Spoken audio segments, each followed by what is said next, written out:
Телевизор, кстати, смотри.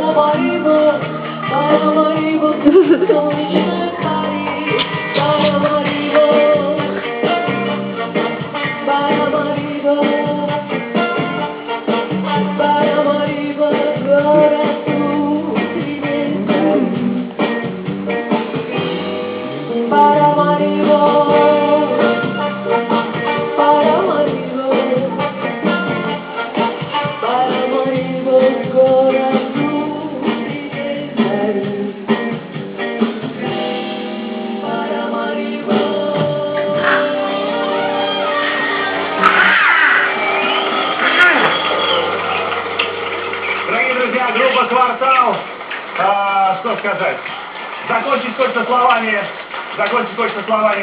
тренера московского «Спартака», который прямо сейчас играет в Барселоне,